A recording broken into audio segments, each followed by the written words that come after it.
Ration బియ్యం అక్రమాల వ్యవహారంలో తనపై చర్యలు తీసుకోవాలంటూ మాజీ మంత్రి పేర్ని నాని చేసిన సవాల్కు మంత్రి కొల్లు రవీంద్ర ఘాటుగా స్పందించారు.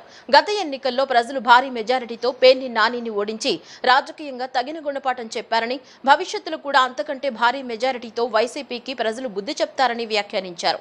పేర్ని నాని వంటి నాయకులను మాజీ ముఖ్యమంత్రి జగన్మోహన్ రెడ్డి ప్రోత్సహిస్తే వైసీపీ మరింత రాజకీయంగా దెబ్బతింటుందని ఆయన అన్నారు. ప్రస్తుతం అసెంబ్లీలో ఉన్న 11 స్థానాలు కూడా వచ్చే ఎన్నికల్లో ఆ పార్టీకి దక్కవని, వైసీపీ సింగిల్ డిజిట్ కే పరిమితం కావటం ఖాయమని మంత్రి కొల్లు రవీంద్ర జోస్యం చెప్పారు. ఇవాళ టీచర్స్ భర్తీ చేయడంలో చాలా పారదర్శకంగా ఒక టైం లైన్ ప్రకారం షెడ్యూల్ ఇచ్చుకుని ఆ షెడ్యూల్ ప్రకారమే వాళ్ళకి స్పోర్ట్స్ కోటా అయితే ఆ sports quota government of India ఇచ్చినటువంటి నామ్స్ ప్రకారం ఏదైతే స్పోర్ట్స్ ఉన్నాయో అవన్నీ కూడా దాంట్లో మెన్షన్ చేయడం జరిగింది. దాని ప్రకారమే వాళ్ళని భర్తీ చేయడం జరిగింది. దాంట్లో బ్రిడ్జ్ గేమ్ ఉంటే ఆ బ్రిడ్జ్ గేమ్ని తీసుకొచ్చి పేకాట అని చెప్పి ఒక నేల టికెట్ నాయాలు మాట్లాడుతూ ఉన్నారు. నిజంగా వాళ్ళని ఏమైనా బ్లాక్ టికెట్ కాదు, నేల టికెట్ కాదు, బ్లాక్ టికెట్. సినిమాలు వస్తే బ్లాక్ టికెట్లు అమ్ముకుంటా బయలుదేరుతారండి. వాళ్ళు వచ్చి ఇవాళ డిఎస్సి గురించి బ్రిడ్జ్ స్పెల్లింగ్ అడిగితే నేను చెప్తా ఉన్నాడు, BRID KE స్పెల్లింగ్ బాబు గారు నిన్న పొద్దున్నే చెప్పారు.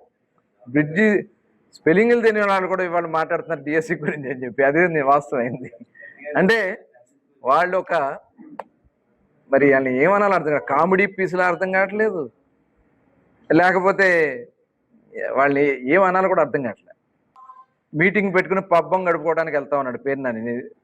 గుడివాడ వెళ్ళి గుడివాడ ఎమ్మెల్యేకి టికెట్ లేదంటాడు. అసలు నీకు ఉందో లేదో చూసుకో ముందు.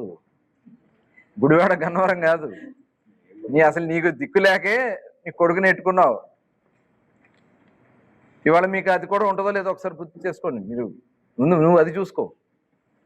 ఏదో మీడియాలో మాట్లాడేస్తానో లేకపోతే ఏదో ఛాలెంజ్గా మాట్లాడేస్తానో. బియ్యం గురించి మాట్లాడినప్పుడు బాబు గారు దేవుడు, మా పిల్లల్ని అరెస్ట్ చేయలేదు అని చెప్పినటువంటి వ్యక్తి వెళ్ళి బెయిల్ తెచ్చుకున్నావు. ఇప్పుడు అరెస్టులు చేయండి అంటున్నావు. కొడితే దెబ్బ కుంభస్తంభం పగిలేలా ఉంటుంది తప్ప నీకులాగా చూసి. అందుకనే 50,000 ఓట్లతో కుంభస్థలం కొట్టాం. రేపు పొద్దున కూడా చెప్తాను, అవసరం అయితే దానికి డబల్ చేయడానికైనా మేము సిద్ధంగా ఉంటాం తప్ప నీకు డిపాజిట్ కూడా లేకుండా చేస్తాం. అది గుర్తుపెట్టుకో. ఆంధ్ర రాష్ట్ర ప్రజలతో తన తండ్రి రామ్ విలాస్ పాస్వాన్ కు బలమైన అనుబంధం ఉందని కేంద్ర మంత్రి లోక్ జనశక్తి పార్టీ జాతీయ అధ్యక్షుడు చిరాగ్ పాస్వాన్ అన్నారు. తన తండ్రి భౌతికంగా లేకపోయినా ఆయన మంచితనాన్ని, ఆయనతో ఉన్న అనుబంధాన్ని అభిమానులు ఇక్కడి ప్రజలు నేటికి స్మరించుకుంటున్నారని తెలిపారు. ఆయన కుమారుడిగా కష్టాల్లో ఉన్న ప్రజలకు అండగా నిలిచి ధైర్యం చెప్పడం తన బాధ్యత అని అన్నారు. లోక్ జనశక్తి పార్టీ రాష్ట్ర ఉపాధ్యక్షులు చింతా వెంకటేశ్వర్లు సోదరుడు చింతా రాజశేఖర్ మొన్న అకస్మాత్తుగా మృతి చెందారు. వారి కుటుంబ సభ్యులను పరామర్శించేందుకు లోక్ జనశక్తి పార్టీ జాతీయ అధ్యక్షుడు కేంద్ర మంత్రి చిరాగ్ పాస్వాన్, లోక్ జనశక్తి పార్టీ ఆంధ్రప్రదేశ్ అధ్యక్షులు చందోలు సత్యనారాయణ నిన్న రాత్రి విజయవాడలోని ఆయన నివాసానికి వెళ్లారు. చింతా రాజశేఖర్ చిత్రపటానికి పూలు వేసి నివాళులర్పించారు. వారి కుటుంబ సభ్యులను ఓదార్చి ధైర్యం చెప్పారు. కుటుంబ సభ్యులతో కాసేపు మాట్లాడారు. అనంతరం ఆయన మీడియాతో మాట్లాడుతూ చింతా రాజశేఖర్ చనిపోవడం బాధాకరమని, వారికి ధైర్యం చెప్పేందుకు వచ్చానని అన్నారు. లోక్ జనశక్తి రామ్ విలాస్ పాస్వాన్ ఎప్పుడూ ఆంధ్ర ఎన్నికల్లో పోటీ చేయలేదు, కానీ ఆంధ్ర ప్రజలతో రామ్ విలాస్ కు బలమైన అనుబంధం ఉందన్నారు. ఆయన ఎల్లప్పుడూ రాష్ట్ర ప్రజల కష్టసుఖాల్లో తన వాణిని వినిపించారన్నారు. అందువలనే అభిమానులు ఆయన్ను ఇప్పటికీ స్మరించుకుంటున్నారని తెలిపారు. ఆయన ఎల్లప్పుడూ రాష్ట్ర ప్రజల కష్టసుఖాల్లో తన వాణిని వినిపించారన్నారు. అందువలనే అభిమానులు ఆయన్ను ఇప్పటికీ స్మరించుకుంటున్నారని తెలిపారు. ఆయన ఈ లోకంలో లేనందున ఎవరైతే తన తండ్రిపై నమ్మకం ఉంచారో వారి కష్టాల్లో అండగా నిలబడడం కుమారుడిగా తన బాధ్యత అని అన్నారు. ఫుడ్ ప్రాసెసింగ్ రంగం ఎంతో కీలకమైందని, ప్యాకేజింగ్, మార్కెటింగ్ బాగా చేస్తే రైతులకు మేలు జరుగుతుందన్నారు.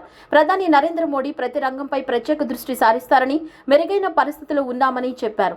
గోళ్ల నారాయణరావు మాట్లాడుతూ చింతా రాజశేఖర్ చిన్న వయసులోనే చనిపోవటం అనేది చాలా బాధాకరమని అన్నారు. సమాజం కోసం చిత్తశుద్ధితో పనిచేసేవారని, SRR కళాశాలలో 14 సంవత్సరాలు పనిచేశారని, వార్డు సెక్రటరీగా పనిచేశారన్నారు.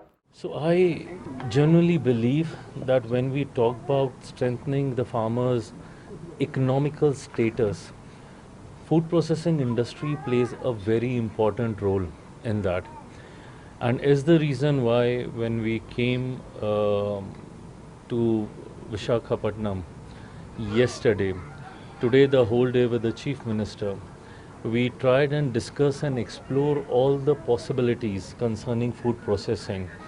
Of course, Minister for Fisheries and Husbandry was also, Animal Husbandry was also there.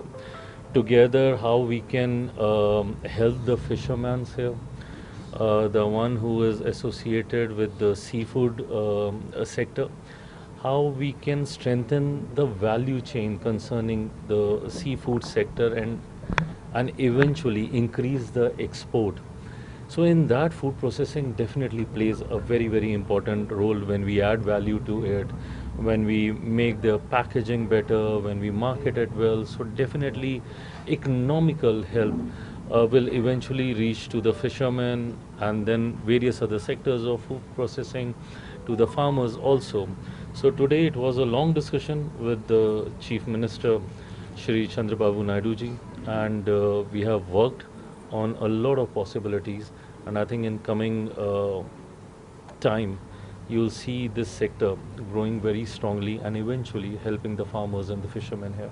Sir, PM Modi have completed 12 years of his regime. What do you have to say on this issue? Well, I congratulate, and this might look easy, but this is not easy. One after the other, winning election 3 times in a row. Very few prime minister over the past almost 8 decades have been able to do so.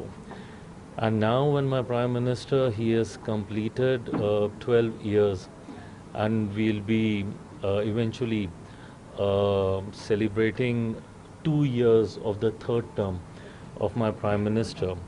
And for me, being a first time cabinet minister, for me past 2 years been very important. Before this, it was always my father who used to be the part of Modi ji's cabinet. But after him, when I got this responsibility, after working so closely with my Prime Minister, one thing I know, that Prime Minister means work. Mega DSC 2025లో ఏ ఒక్కరికి కూడా అన్యాయం జరగలేదని సాధారణ పరిపాలన శాఖ special CS SS Rawat తెలిపారు. అనర్హులెవరికి ఉద్యోగాలు ఇవ్వలేదని చెప్పారు.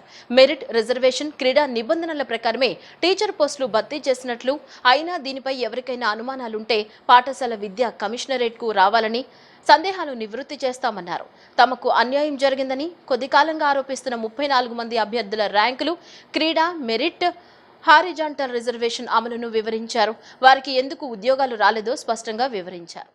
We have for every category a fixed roster point. దీనివల్ల ఎస్సీకి 15%, ఎస్టీకి 6%, బీసీకి 29%, తర్వాత ఈడబ్ల్యూఎస్కి 10%. ఈ మారుతూ వచ్చింది, కొత్త కేటగిరీ కూడా యాడ్ అయింది. కానీ the purpose of roster is to ensure ఆ దమాషా ప్రకారంగా ఖచ్చితంగా రావాల్సిన అవసరం ఉంది. ఒక 100 వేకెన్సీస్లో సో రోస్టర్ స్టార్టింగ్ పాయింట్ ఉంటుంది, ఎండింగ్ పాయింట్ ఉంటుంది. తర్వాత ఈ పీబీడీ రిజర్వేషన్ స్టార్ట్ అయింది. తర్వాత కొన్ని కొత్త categories, ex servicemen category start అయింది, స్పోర్ట్స్ పర్సన్ కేటగిరీ స్టార్ట్ అయింది. అది కూడా ఏ దమాషా ప్రకారంగా డిసైడ్ చేశారు ప్రభుత్వం, అది కూడా రాష్ట్రంలో ఫిట్మెంట్ చేయడం జరిగింది అనమాట. సో ఈ పీబీడీ రిజర్వేషన్, తర్వాత ఎక్స్ సర్వీస్ రిజర్వేషన్, తర్వాత స్పోర్ట్స్ పర్సన్ రిజర్వేషన్ అని, అది కూడా ఏ విధంగా మనం ఎస్సీ, ఎస్టీ, బీసీకి మనం పాయింట్ పెట్టుకున్నామో ఆ విధంగా ఈ పాయింట్ కూడా మనం పెట్టుకున్నాం అనమాట. Okay, so this is basically what is called vertical reservation and fixed roster points అనమాట. దీంట్లో ఒకటి ఏముందంటే that the points will be carried forward. ఒక రిక్రూట్మెంట్లో మనకి క్యాండిడేట్ రాకపోతే అనమాట ఆ పాయింట్ క్యారీ ఫార్వర్డ్ ఉంటుంది. This is one of the features of this reservation. Second point is that మనకి 100 పాయింట్లో ఈ వర్టికల్ రిజర్వేషన్లో ఉంటున్నప్పుడు కొన్ని ఓపెన్ కేటగిరీ పాయింట్ ఉంటాయి. Okay, what we call open competition, open category point. So ఈ వర్టికల్ రిజర్వేషన్ ఫాలో చేసినప్పుడు ఒక మహిళా అభ్యర్థి అనుకోండి, okay, if she comes in general category she'll be considered there, she'll be considered against her specific point which is for her అనమాటని. ఒక SC candidate మెరిట్లో వస్తే and he is fitted in to open category, he'll occupy that point. 123 సుదీర్ఘ చరిత్రలో rotary club సమాజానికి సమున్నత సేవలు అందిస్తోందని rotary club of Vijayawada మాజీ గవర్నర్లు doctor Kamineni Pattabhiramayya, doctor MC Das అన్నారు. ప్రపంచ శాంతి, సమాజహితమే ధ్యేయంగా రోటరీ క్లబ్ పనిచేస్తుందని వారు వివరించారు. ప్రపంచవ్యాప్తంగా పోలియో నిర్మూలనలో రోటరీ క్లబ్ పోషించిన పాత్ర అమోఘమన్నారు. Rotary club of Vijayawada charter day వేడుకలు గణతలలోని రోటరీ హాల్లో ఘనంగా జరిగాయి. ఈ సందర్భంగా ఏర్పాటైన సభకు క్లబ్ అధ్యక్షుడు ఎస్ బాలగోపాల్ అధ్యక్షత వహించారు. చార్టర్ డే వేడుకల్లో భాగంగా రోటరీ క్లబ్కు 4 దశాబ్దాలుగా విశిష్ట సేవలు అందిస్తున్న 10 మంది సీనియర్ రోటరియన్లను క్లబ్ తరపున ఘనంగా సత్కరించారు. Doctor Kamineni Pattabhiramayya, doctor MC Das, A Govardhan Rao, K Shivaji, doctor G Samaram, Y Ramachandrarao, SV Chandrasekhararao, Ramanath Reddy సహా పలువురు సీనియర్లు సత్కారం పొందిన వారిలో ఉన్నారు. ఈ సందర్భంగా doctor Kamineni Pattabhiramayya, doctor MC Das మాట్లాడుతూ 123 సంవత్సరాల క్రితం ఏర్పాటైన రోటరీ క్లబ్ నేడు 210 దేశాలకు విస్తరించిందన్నారు. మన దేశంలో స్వాతంత్రానికి పూర్వమే రోటరీ క్లబ్ ఏర్పాటైందని, విజయవాడ క్లబ్ 63 ఏళ్ల క్రితం ఏర్పాటైనట్లు వివరించారు. ప్రపంచ శాంతి, పోలియో నిర్మూలన, యువతకు అవకాశాల కల్పన దిశగా రోటరీ క్లబ్ సేవలు అందిస్తుందని వివరించారు. పోలియో నిర్మూలనకు రోటరీ క్లబ్ చేసిన సేవలను వారు సమగ్రంగా వివరించారు. ఫలితంగా పోలియో ప్రపంచవ్యాప్తంగా 1-2 దేశాలు మినహా దాదాపు కనుమరుగైపోయిందని తెలిపారు. క్లబ్కు 4 దశాబ్దాలకు పైగా సమున్నత సేవలు అందించిన సీనియర్ రోటరియన్లను సత్కరించుకోవడం ముదావహనమన్నారు. క్లబ్ కార్యదర్శి ఎం రామ్ గోపాల్, క్లబ్ ప్రతినిధి సిహెచ్ సాయిరాం మాట్లాడుతూ రోటరీ క్లబ్ తరపున సీనియర్ రోటరియన్లను సత్కరించుకోవడం ఎంతో ఆనందంగా ఉందన్నారు. క్లబ్ చార్టర్ వేడుకలను ఎంతో ఘనంగా నిర్వహించుకున్నామని తెలిపారు. ఈ సమావేశంలో పలువురు సీనియర్ రోటరియన్లు, రోటరీ క్లబ్ ఆఫ్ విజయవాడ అనుబంధ క్లబ్ల ప్రతినిధులు హాజరయ్యారు. ఈరోజు rotary club of Vijayawada charter night celebrations అంటే 1944లో స్థాపింపబడిన రోజు 5 జూన్. అందుకని దాని గురించి సందర్భంగా ఈ సెలబ్రేషన్స్ చేసుకుంటూ 40 సంవత్సరాలు పైబడి రోటరీ క్లబ్లో పనిచేసిన వాళ్ళందరినీ కూడా సన్మానించడం జరుగుతుంది. ఈ క్లబ్ స్టార్ట్ చేసిన తర్వాత రోటరీ అసలు ఫస్ట్ క్లబ్ ఇది విజయవాడలో. రోటరీ చరిత్ర, దాంతోపాటు రోటరీ గ్రో అయిన విధంగానే మన విజయవాడలో కూడా రోటరీ గ్రో అయింది. ఈ రోజున అప్పుడు 33 మంది రొటేరియన్స్తో స్టార్ట్ చేసిన క్లబ్బు ఈ రోజున 100 మంది పైచిలుకు మెంబర్స్తో ఉంది. అలాగే మేము స్పాన్సర్ చేసి పెట్టిన క్లబ్స్ సుమారుగా 20 క్లబ్బులు మన విజయవాడలో కానీ చుట్టుపక్కల ఊళ్ళలో కానీ ఉన్నాయి. వీటన్నింటినీ కలుపుకుంటే సుమారుగా 1800 మందిని రొటేరియన్స్ని మేము మా క్లబ్ తరఫు నుంచి ముందుకు తీసుకొచ్చాం. రోటరీ అనేది ఒక అవిశ్రాంతమైన ఒక వేదిక, ఎందుకంటే ఎప్పుడూ ఏదో ఒకటి చేస్తూనే ఉంటుంది. ప్రతి సంవత్సరం కొత్త కొత్త ప్రోగ్రామ్స్, అలాగే పాత ప్రోగ్రామ్స్ని కంటిన్యూ చేయటం అన్నీ జరుగుతూ ఉంటాయి. ఈ రోజున అంతర్జాతీయంగా రోటరీ ఒక పెద్ద సంస్థ, సుమారుగా 12 లక్షల మంది రొటేరియన్స్ అంతర్జాతీయంగా ఉన్నారు. సుమారుగా 210 దేశాల్లో రోటరీ పనిచేస్తుంది. ఈ రోజున ప్రపంచంలో రోటరీ పుట్టి 121 సంవత్సరాలైంది. భారతదేశంలోనికి 1919లో ప్రవేశించింది. విజయవాడ నగరంలోనికి 1943లో ప్రవేశించింది. అంటే మన దేశానికి స్వాతంత్ర్యం రాకముందు రోటరీ క్లబ్ ఆఫ్ విజయవాడ ఇక్కడ స్థాపించబడింది. ఇది ఒక అంతర్జాతీయ సంస్థ. దీని యొక్క ధ్యేయం, ముఖ్యోద్దేశం ఏంటంటే సర్వీస్ అబౌవ్ సెల్ఫ్ అంటారు. అంటే నాయన నీ స్వార్థానికి మించి కొద్దిగా సమాజానికి సహాయం చేయి. నేను సైతం ప్రపంచాగ్నికి సమిధనొక్కటి ఆహుతిస్తాను అన్నట్లుగా నువ్వు బతుకుతూ స్నేహాన్ని పొందించుకుంటూ దీనికి ఒక 5 avenues ఆఫ్ సర్వీస్ అంటారు. 5 రంగాలలో మనిషి అభివృద్ధి చెందాలి. 1 స్నేహం పెంచుకో, 2 సమాజానికి సేవ చేయి, 3 నీ వృత్తి ద్వారా నువ్వు అధ్యాపకుడు అయితే బాగా పాఠాలు చెప్పు, నువ్వు వైద్యుడు అయితే బాగా వైద్యం చేయి, 4 అంతర్జాతీయ అవగాహన. అన్ని దేశాలు ఆనందంగా ఉండాలి, సుఖంగా ఉండాలి, ప్రపంచంలో శాంతి ఉండాలి అనేటువంటిది కోరుకో. ఈరోజు కార్యక్రమం 1943వ సంవత్సరంలో మా రోటరీ క్లబ్ ఆఫ్ విజయవాడ స్థాపించడం జరిగింది.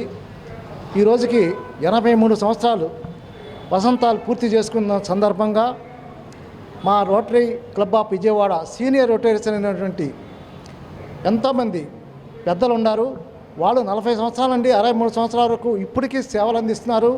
వాళ్ళందరికీ నేను సన్మానం చేయాలని నిర్ణయించుకుని ఈ రోజున వారందరికీ సన్మాన గ్రహీతం చేసి వాళ్ళకి మెమెంటోలు అన్నీ కూడా సత్కారం చేస్తడం జరిగింది. ఈ రోజున మన రోటరీ క్లబ్ ఆఫ్ విజయవాడ తరఫున మన నగరంలోని రోటరీ సంస్థలు అయినటువంటి పాస్ట్ డిస్ట్రిక్ట్ గవర్నర్లు అయినటువంటి అందరినీ కూడా ఆహ్వానించాం.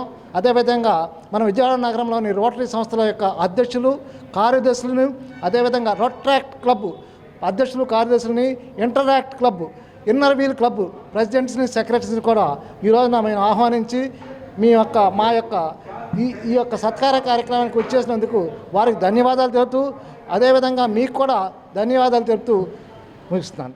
83 సంవత్సరాల సేవా ప్రస్థానం రోటరీ క్లబ్ ఆఫ్ విజయవాడని స్టార్ట్ చేసి 83 సంవత్సరాలైంది. ఈ టైంకి ఆకులు గోవర్ధన్ రావు గారని ఆయన రోటరీ క్లబ్ ఆఫ్ విజయవాడలో సభ్యులుగా 63 సంవత్సరాల క్రితం జాయిన్ అయ్యారు. అంటే ఆ టైంకి మాలాంటి వాళ్ళం మేము పుట్టను కూడా పుట్టలేదు. సమాజ శ్రేయస్సే ధ్యేయంగా విజయవాడ పరిసర ప్రాంతాల ప్రజలకి అనేక రకాలైనటువంటి సేవా కార్యక్రమాలను అందిస్తూ విజయవాడ శివారు ప్రాంతాల్లో మంచినీళ్లు లేని ప్రాంతాల్లో కూడా మంచినీళ్ళ బోర్లు తవ్వించి సేవలు అందించినటువంటి ఘనత రోటరీ క్లబ్ ఆఫ్ విజయవాడది. ఇవాళ సేవలు అందుకుంటున్నటువంటి డాక్టర్ ఎంసి దాస్ గారు కానీ, పట్టాభిరామయ్య గారు కానీ వాళ్ళు 50 సంవత్సరాలకు పైగా రోటరీ క్లబ్ ఆఫ్ విజయవాడలో సభ్యులుగా చేరి వాళ్ళు సేవలు అందించి నెక్స్ట్ తరానికి వాళ్ళు వారధిగా నిలిచారు అని అంటే రోటరీ క్లబ్ ఆఫ్ విజయవాడ గొప్పతనం, రోటరీ ఇంటర్నేషనల్ గొప్పతనం. రోటరీ ఇంటర్నేషనల్ ఇవాళకి స్టార్ట్ అయ్యి 123 సంవత్సరాలు.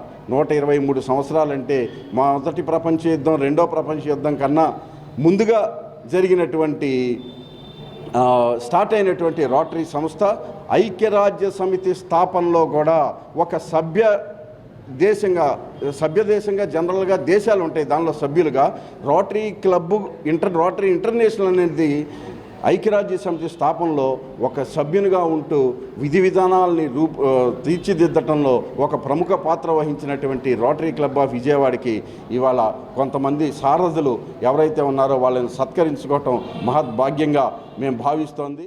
దేశాన్ని కుదిపేస్తున్న రాజేష్ ఎక్స్పోర్ట్స్ లిమిటెడ్ భారీ ఆర్థిక కుంభకోణంపై సిపిఐ జాతీయ కార్యదర్శి కె రామకృష్ణ తీవ్ర ఆరోపణలు చేశారు. ఈ స్కామ్ మోదీ ప్రభుత్వ అవినీతి పాలనకు నిదర్శనమని విమర్శించారు. అలాగే నీట్, సిబిఎస్ఈ పరీక్షల నిర్వహణలో కేంద్ర ప్రభుత్వం పూర్తిగా విఫలమైందని, పెట్రోల్, డీజిల్, గ్యాస్ ధరల పెంపుతో ప్రజలపై భారాలు మోపుతోందని మండిపడ్డారు. ఈ నెల 9న ధరల పెరుగుదలకు వ్యతిరేకంగా వామపక్ష పార్టీల ఆందోళనల్ని ప్రజలు విజయవంతం చేయాలని ఆయన పిలుపునిచ్చారు. దేశాన్ని కుదిపేస్తున్న రాజేష్ ఎక్స్పోర్ట్స్ లిమిటెడ్ భారీ ఆర్థిక కుంభకోణంపై సిపిఐ జాతీయ కార్యదర్శి కె రామకృష్ణ తీవ్ర ఆరోపణలు చేశారు. ఈ స్కామ్ మోదీ ప్రభుత్వ అవినీతి పాలనకు నిదర్శనమని విమర్శించారు.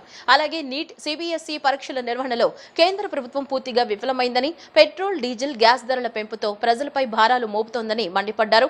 ఈ నెల 9న ధరల పెరుగుదలకు వ్యతిరేకంగా వామపక్ష పార్టీల ఆందోళనల్ని ప్రజలు విజయవంతం చేయాలని ఆయన పిలుపునిచ్చారు.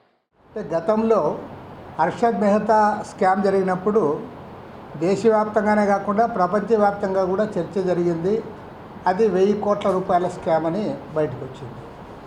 కానీ ఇవాళ ఈ రాజేష్ ఎక్స్పోర్ట్స్ లిమిటెడ్ దాంట్లో జరిగిన స్కాము 15,15,000 కోట్ల రూపాయల స్కామ్.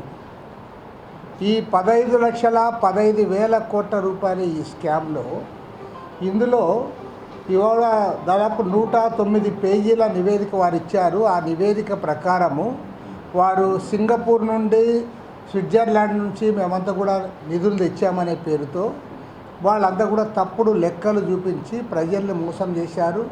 అధికారులు కూడా తప్పుదారి పట్టించారు. దాదాపు 99.8% ఇందులో అన్నీ కూడా నకిలీ అని చెప్పి తెలుస్తూ ఉన్నారు. నకిలీ అకౌంట్సే 99.8% ఉంది అని అంటే మరి ఇంత పెద్ద స్కాము భారతదేశ చరిత్రలో గతంలో ఏనాడు మనం వినలేదు, కనలేదు. మరి ప్రపంచంలో కూడా ఎక్కడైనా జరిగిందా లేదా అనేది కూడా డౌటే. ఈ డౌట్కి తోడు ఇంకోటి ఏమంటే ఇవాళ ఒక కొత్త పరిస్థితి, ఇందులో బ్యాంకులు కూడా ఇన్వాల్వ్ అయినాయి. అదేవిధంగా ఎల్ఐసి వారు ఇన్వాల్వ్ అయ్యారు. ఎల్ఐసి వారు ఇన్వాల్వ్ కావడమే కాకుండా అందులో దాదాపు 10.8% పెట్టుబడులు వారు పెట్టారని కూడా తెలుస్తారు. మరి ఈ బ్యాంకులు ఎందుకు పెట్టాయి? అదేవిధంగా ఈ ఎల్ఐసి వాళ్ళకి ఎవరు చెప్పింటే వాళ్ళు 10.8% నిధులు దాంట్లో కేటాయించారు, వాళ్ళ వాటాలు తీసుకున్నారు. మరి ఇంత పెద్ద స్కామ్ జరుగుతూ ఉంటే ప్రభుత్వ అధికారులు ఏం చేస్తూ ఉన్నారు? ఇందులో రాజకీయ నాయకులు ఎవరు ఇన్వాల్వ్ అయ్యారు? మరి నరేంద్ర మోడీ ప్రభుత్వం అధికారంలోకి వచ్చిన తర్వాత ఆయన బ్రహ్మాండమైన పరిపాలన చేస్తూ ఉన్నాడు, ఆయనకి ఏమీ లేదు అది ఇదని ఊదరగొడుతూ ఉన్నారు. మరి మీకు అసలు మీ ప్రభుత్వంలో ఇన్ని లక్షల కోట్ల రూపాయల స్కామ్స్ జరుగుతూ ఉన్నాయి. అదేవిధంగా మరికొన్ని లక్షల కోట్ల రూపాయల అంబానీలకు, అదానీ కార్పొరేట్ కంపెనీలకు మీరు దోచిపెడతా ఉన్నారు. రాష్ట్రంలో కూటమి ప్రభుత్వం 2 ఏళ్ల పరిపాలన పైన పండగ చేసుకోమని చెప్పేసి అందరికీ పిలుపునిస్తూ ఉంది. చంద్రబాబు నాయుడు గారు కూడా నిన్న రాత్రి అందరూ కూడా సైకిళ్ళు తొక్కండి, కాదంటే ఈ సైకిళ్ళను ఉపయోగించండి అని చెప్పేసి ఒక పొదుపు పత్రంలో భాగంగా ఆయన పిలిపించాడు. అదే సందర్భంలో పర్యావరణాన్ని కూడా పరిరక్షించమని చెప్పేసి కోరడం జరిగింది. మేము పర్యావరణాన్ని పరిరక్షించమని చెప్పి ఒకవైపున చెట్లు నాటమని చెప్తున్నటువంటి చంద్రబాబు నాయుడు గారు ప్రతి పర్యావరణ దినోత్సవం సందర్భంగా ఇది ఒక తంతులాగా కొనసాగుతుంది తప్ప ఇది ఆచరణలో నిజంగా పర్యావరణాన్ని పరిరక్షించేటువంటి దిశగా ఇది కొనసాగడం లేదనేటువంటిది వాస్తవం. ఎందుకంటే చెట్లు నాటుతూ ఉన్నారు. ఇప్పుడు ఎగ్జాంపుల్ రాయలసీమ జిల్లాలో చెట్లు నాటుతూ ఉన్నారు, కానీ ఆ చెట్లు బతికాయా చచ్చిపోయాయా అని చెప్పి అడిగే నాతుడే లేనటువంటి పరిస్థితి. కారణం నీళ్లు లేనటువంటి పరిస్థితి ఒకవైపు కొనసాగుతూ ఉంది. పైగా చంద్రబాబు నాయుడు గారు మొన్న వర్చువల్గా మహానాడుకు సంబంధించి మాట్లాడుతూ ఉండి ఆయన పిలిపించాడు. 24 లక్షల కోట్ల రూపాయలు పెట్టుబడులు వచ్చాయి, 23 లక్షల మందికి ఉద్యోగాలు ఇచ్చామని చెప్పి ప్రకటించాడు. ఎంత పగతు అబద్ధం అంటే ఇది అసలు వాళ్ళ పార్టీ వాళ్ళు కూడా నమ్మేటువంటి పరిస్థితి లేదు. 24 లక్షల కోట్లు పెట్టుబడులు వచ్చాయని చెప్పి పేపర్లో చూసాము. 23 లక్షల మందికి ఉద్యోగాలు వచ్చింటే కనీసం మరి ఎక్కడైనా కూడా కనిపించాలి కదా, ఏ పరిశ్రమల్లో ఆ ఉద్యోగాలు వచ్చాయో, లేకపోతే ఎక్కడెక్కడ వాళ్ళు ఉద్యోగాలు చేరారో, ఏ అభివృద్ధి పెరిగి ఉంటే అందులో వాళ్ళు పనిచేయడానికి అవకాశం అనేది ఉండాలి కదా. కాబట్టి ఇంత మరీ అశాస్త్రీయంగా జనాన్ని నమ్మించడానికి కావాల్సినటువంటి ప్రయత్నం చేస్తూ ఉన్నారు. మరి పంజాబ్ గవర్నమెంటు ఒకవైపున ఆ రాష్ట్రంలో ఉన్నటువంటి అవుట్సోర్సింగ్ కాంట్రాక్ట్ కార్మికుల వ్యవస్థనంతా కంప్లీట్గా రద్దు చేసి ఎవరికైతే సర్వీస్ ఉందో అలాంటి వాళ్ళందరినీ కూడా పర్మనెంట్ ఉద్యోగులుగా వాళ్ళు తీసుకొని వచ్చారు. కేంద్ర రాష్ట్ర ప్రభుత్వాలు వికసిత్ భారత్ ఏపీ నినాదాల ముసుగులో బడా సంస్థలకు మేలు చేస్తూ సామాన్యుల నడ్డి విరుస్తున్నాయని సిపిఎం రాష్ట్ర కార్యదర్శి వర్గ సభ్యుడు సిహెచ్ బాబురావు అన్నారు. రాష్ట్రంలోని అన్ని పట్టణాలు, నగరాల్లోని ఆస్తులను, స్థలాలను బడా సంస్థలకు కట్టబెట్టే జీవో నెంబర్ 673 విడుదల చేయడం దుర్మార్గమని మండిపడ్డారు. మున్సిపల్ వివిధ విభాగాలను ప్రైవేట్ పరం చేస్తూ కార్మికుల జీవనోపాధిని దెబ్బతీస్తే సహించబోమని, ఈ జీవోకి వ్యతిరేకంగా ప్రజలను సమీకరించి ప్రతిఘటిస్తామని, ప్రజల ఆస్తులను కాపాడుకుంటామని ఆయన స్పష్టం చేశారు. మున్సిపల్ ఆస్తులను, స్థలాలను కార్పొరేట్లకు కట్టబెట్టే జీవో 673ను వ్యతిరేకిస్తూ సిపిఎం ఆధ్వర్యంలో నిరసన కార్యక్రమం నిర్వహించారు. బందర్ రోడ్లోని కలెక్టరేట్ కార్యాలయం వద్ద జరిగిన ఈ ఆందోళనకు పార్టీ నాయకులు సిహెచ్ బాబురావు, దోనిపడి కాశీనాథ్ నేతృత్వం వహించారు. ఈ సందర్భంగా వారు మాట్లాడుతూ కేంద్రంలోని మోడీ ప్రభుత్వం, రాష్ట్రంలోని కూటమి ప్రభుత్వం ప్రైవేటీకరణతో ఉద్యోగుల, కార్మికుల జీవనోపాధి దెబ్బతీస్తోందన్నారు. కేంద్ర రాష్ట్ర ప్రభుత్వాలు ప్రజల నుంచి వసూలు చేసిన పన్నుల నుంచి గ్రాంట్లు స్థానిక సంస్థలకు ఇవ్వకుండా ప్రజలపై మళ్లీ చెత్త పన్ను, యూజర్ ఛార్జీల భారాలను మోపే ఆదేశాలు ఇవ్వటం మోసపూరితమన్నారు. ప్రజల ఆస్తులను బడా సంస్థలకు కట్టబెట్టే అధికారం పాలకులకు ఎవరిచ్చారని వారు ప్రశ్నించారు. సుపరిపాలన నినాదంతో అధికారంలోకి వచ్చి పౌర సదుపాయాలు కల్పించకుండా చేతులెత్తేసి ప్రైవేటీకరణ జపం చేయడం తగదన్నారు. ప్రభుత్వం విడుదల చేసిన జీవో 673 మార్గదర్శక సూత్రాలు నివేదికలో చెత్త, మంచినీరు, డ్రైనేజీ, ఇతర సదుపాయాలపై యూజర్ ఛార్జీలు వసూలు చేయాలని పేర్కొన్న అంశాన్ని వారు ప్రస్తావించారు. మున్సిపాలిటీలు, కార్పొరేషన్లు వివిధ విభాగాలను ప్రైవేట్ పరం చేస్తూ కార్మికుల జీవనోపాధిని దెబ్బతీస్తే సహించబోమని స్పష్టం చేశారు. 673 జీవోకి వ్యతిరేకంగా ప్రజలను సమీకరిస్తాం, ప్రతిఘటిస్తాం, ప్రజల ఆస్తులను కాపాడుకుంటామన్నారు. ఈ ధర్నాలో సిపిఎం నేతలు Boyi Satyababu, B Ramanarao, P Krishna, K Durgarao, T Praveen తదితరులు పాల్గొన్నారు. రాష్ట్రంలో కూటమి ఎన్డీఏ ప్రభుత్వం వచ్చి 2 ఏళ్ళు అయ్యింది. 2 ఏళ్లలో ఒరగబెట్టిందేమీ లేదు, హామీలు నెరవేర్చిందేమీ లేదు. దేశాన్ని, రాష్ట్రాన్ని అధోగతి పాలు చేస్తున్నారు. పైపెచ్చు ఈ 2 సంవత్సరాల పాలన పూర్తయిన సందర్భంలో వాళ్ళు రాష్ట్ర ప్రజలకు ఇస్తున్న కానుకేమిటి? మున్సిపల్ శాఖలో 673 జీవో. దీన్ని హోల్సేల్ గాను, రిటైల్ గాను పట్టణాలని, నగరాన్ని అమ్మకానికి పెడతా ఉన్నారు. ఇదేనా మీరు సాధించిన ఘనత? సిగ్గుపడాలి ప్రభుత్వం. మున్సిపల్ శాఖలో ప్రైవేటీకరణ చేయడానికి ఒక ప్రత్యేకమైన సెల్ ఏర్పాటు చేశారు. ఇది మున్సిపల్ శాఖ లేదు, కార్పొరేట్ శాఖ? సమాధానం చెప్పాలి. రెండోది, మాట్లాడితే మాది బ్రాండ్ గూగుల్ అంటున్నారు. గూగుల్ కాదు, వాళ్ళ టీడీపీ కూటమి బ్రాండ్. 99 కూటమి బ్రాండ్. చంద్రబాబు నాయుడు గారు, లోకేష్ గారు బ్రాండ్ 99. 99 పైసలకి ఎకరం భూమి, కోట్లాది రూపాయల విలువ భూములు అప్పచెప్పేయటం. ఇప్పుడు మున్సిపల్ శాఖలో 99 ఏళ్ళకి లీజుకి ఇచ్చేయటం. ఇది వాళ్ళ 99 వాళ్ళు చేసే పాలన. 123 నగరాలు, పట్టణాలు, 21 అర్బన్ డెవలప్మెంట్ అథారిటీలని హోల్సేల్గా అమ్మేస్తా ఉన్నారు. కేంద్ర రాష్ట్ర ప్రభుత్వాలు ప్రజల నుండి వసూలు చేసిన పన్నులు బ్యాంకు రూపంలో మున్సిపాలిటీలకు ఇవ్వకుండా ప్రజల ఆస్తుల్ని కొల్లగొడతా ఉన్నారు, లూటీ చేస్తూ ఉన్నారు. మొత్తం కమర్షియల్ కాంప్లెక్స్ను, మున్సిపల్ కార్యాలయాలు, స్టేడియంలు, పార్కులు, రోడ్లు ఒకటి కాదు, సర్వం ప్రైవేటీకరణ.